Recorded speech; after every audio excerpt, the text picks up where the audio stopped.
And this next session is session 14, and we'll be discussing your conservation desktop resources, where to get those lesson plans, user's guide. Teresa Harrington will be presenting our material for this session. Thanks, Kara. So I just wanted to go over where to find the Conservation Desktop User's Guide, the lesson plans that we covered in this session, where you can find the PowerPoint presentations, things like that. Some of this is a review from the 1.1 training, but it's good stuff to know. And then the other topic I'm going to cover is some of the logistics for training in your state, the CD training site, finding your assigned clients, and that sort of thing. So I wanted to start off just kind of a review of the resources that are available for Conservation Desktop. And the first one I was going to show you is the Integrated User's Guide. So to get to the User's Guide, you can open that up from inside Conservation Desktop. Anywhere you see this circle with a question mark icon, that will open up the PDF User's Guide. So you'll see that on the main Conservation Desktop toolbar. But you'll see that on, for example, like on the map toolbar. And then you'll also see that same icon in some of the dialogues on the screen. So when you click on that, if you open it up from the main toolbar, it just opens to the front of the help document. But it is bookmarked and integrated, where if you open up that user's guide from one of the menus or one of the toolbars, it should open up right to that section. So if I open it, if I click on that help icon from the Manage Case dialog, it opens up to that section.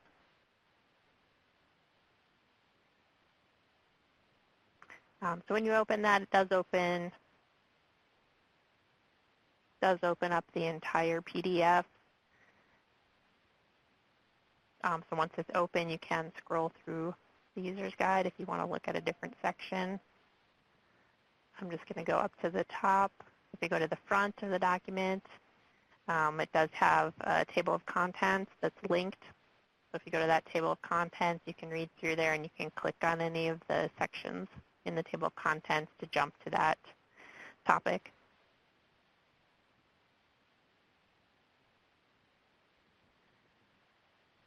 Okay, and one other thing I wanted to point out, I think it was mentioned that we don't have any new videos at this time for this release. We will have some for release 2.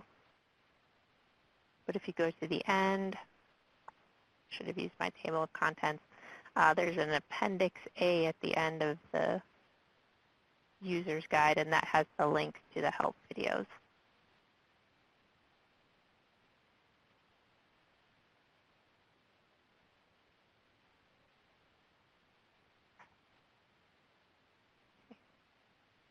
I'll have to check why I'm not seeing the ones. We don't have any new videos, but it should still have the videos from release 1 in there, so I'll have to check on why those aren't showing up in this copy. Also, once that PDF is open, so it opens in a separate browser window, but it's just a PDF file, and if you wanted to save it to your computer, if you want your own copy so you can add notes or comments, you can click on that save icon and then save a copy. The other thing I wanted to show you on the Conservation Desktop site itself is the link to the Help Desk portal. And that is at the bottom of the Conservation Desktop screen, Conservation Desktop Help Desk portal. That again, it's going to open up the Help Desk window in a separate browser. Okay, and at the NRCS Service Desk, you have options here to ask a question. You can view frequently asked questions. And then there's also, here's where the state point of contacts or EBI staff can go to submit a help desk ticket. Or if you have submitted a ticket already, you can come back and check on the status of that ticket.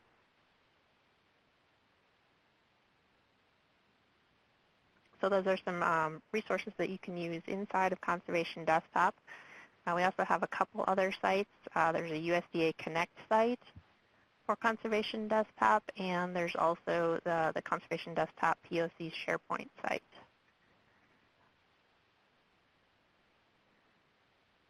Okay. So USDA Connect site, this should be open to all NRCS employees, and here you can find links to, I put up the lesson plans that we used. So this is, our 1.2 lesson plans are there. Also the PDF of the user's guide is there. Any emails that Arlen sends out to the state CD coordinators, those are also kept here, so you can come in and view those emails. And then there's also a form if you have a question and want to post that there. Okay. So that's the USDA Connect site. Then there's also a SharePoint site for the state POCs.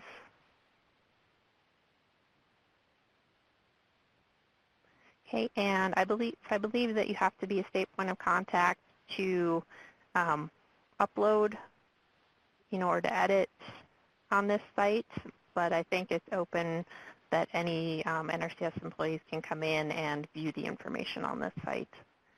So they should have access to this site as well. And again, we have the user's guide is here under the Conservation Desktop Help. User's guide, videos. There's also a folder for training material. And this is where you can find, I tried to put everything that we've used for this training session under there. Everything that was here from the 1.1 training, I moved into a separate folder so you can easily find the new files. The lesson plans for this release, it combines everything from the 1.1 lesson plans, so you don't need to go and grab two different sets of the lesson plans. You can just get these 1.2 lesson plans, and that'll cover everything up to this point. Okay, and some other resources that you might use on this site. There's the state point of contact list. There's also a link for if you have enhancement suggestions for Conservation Desktop. And then also the monthly recordings of the CD point of contact teleconferences are here as well. Okay, so that kind of covers the resources that I wanted to show you. The other thing I wanted to talk about was setting up training data or anything you might need to do to get ready to do if you're doing training in your state. As I mentioned, the lesson plans cover both releases, Release 1 and Release 2. We put the agenda that we used for this training on the SharePoint site. So if you look at that agenda, and everything we covered is the new material. So that's how you can easily tell what's new, and then anything that we skipped over in this training hasn't changed from the Release 1 training sessions. We do have a spreadsheet with training accounts, and I'm going to go ahead and bring that up and show you what that looks like. So we do have some assigned training accounts that you can use for your in-state training. If you get this spreadsheet, it has 4 tabs. On the first one, I've just tried to put some information on what's on each tab and what's the accounts are set up for. And then there's 3 different tabs with assigned accounts. The first one is these training accounts. So what we have are the @dash logins for this Conservation Desktop training site. And then for each of those accounts is set up with all the roles and the jurisdictions that you need to get through the 1.2 lesson plans. And then they also have an assigned client and case file. And again, that client and case file has some of the client has all of the eligibility requirements that you need to get through the lesson plans. The case file does have some of the data set up. What they were able to kind of set up by running a script. There were some pieces of what we demoed here, anything with the spatial data, setting up the plans. We added some practices, that sort of thing. They couldn't automatically set up for these training accounts. So if you do use these for your hands-on training, what you'd need to do is go in and in the training session, go through Lesson Plan 2, which walks you through setting up the data for these accounts in a training version of Toolkit. So that'll get you those other pieces that you would need to run through the lesson plans. So I have those in the first column.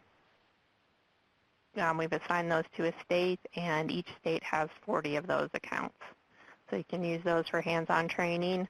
Again, they just don't have the Toolkit data set up, so you need to do Lesson Plan 2 to set up that training, that Toolkit data as part of the training. On the next tab, we've had some demo logins. So these you could use that if you're doing like a demo training in your state, if you're not going to do a hands-on training session. And these actually do have all of the Toolkit data already set up for them. And for these, we have one demo account per state. So I've gone in and checked all of these that the logins work. Again, we've got that @login account and then an assigned client and case file. So these would have, all the plans and practices that you need to follow through the lesson plans for 1.2. As far as the training environment for this setup data, it gets reset once a week. They're going to run that reset on Friday evenings.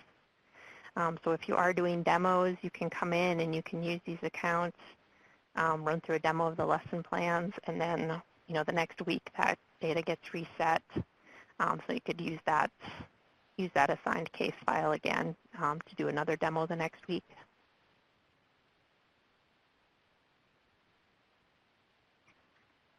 And the last tab on here is for Client Gateway logins. So this is the login ID that you would use for lesson plans 16 and 17, logging in and submitting a client request in Client Gateway. And I think we have 7 of these per state, so that you can use those for demos of those 2 lesson plans. Let's see. As far as setting up your data in Toolkit, so again, that gets reset every week. If you're doing hands-on training using these training logins, and you're going to have them go in and set up their data in Toolkit as part of the training. We do have the training version of Toolkit set up in the virtual desktop. I'm working on finalizing the instructions for that. It was going to be, or they were going to be working on that on Monday, and then with our extra day off this week, it was pushed back a little bit. So after this session wraps up today, I'm going to finish the instructions for that. Okay, but I'll put those together instead of holding up the lesson plans and including it in that. I was just going to put it together as a separate document, so I'll put it up on the SharePoint site by the end of the day today, and then that'll have instructions where they can go in and use that virtual desktop to run the training version of Toolkit if they're doing Lesson Plan 2 to set up the data. So as far as Lesson Plan 2, again, you just log into the virtual desktop, and you're going in and creating they're going in and finding their assigned case file, checking it out in Toolkit, and then setting up 2 additional plans to use use those to run through the lesson plans. So we just create 2 new plans, add land units and practices, and then we'd go through and create and save a contract item to be linked to the application in ProTrax. So that's all spelled out in Lesson Plan 2, so it should be hopefully easy to follow. I think that's everything I wanted to cover, Kara.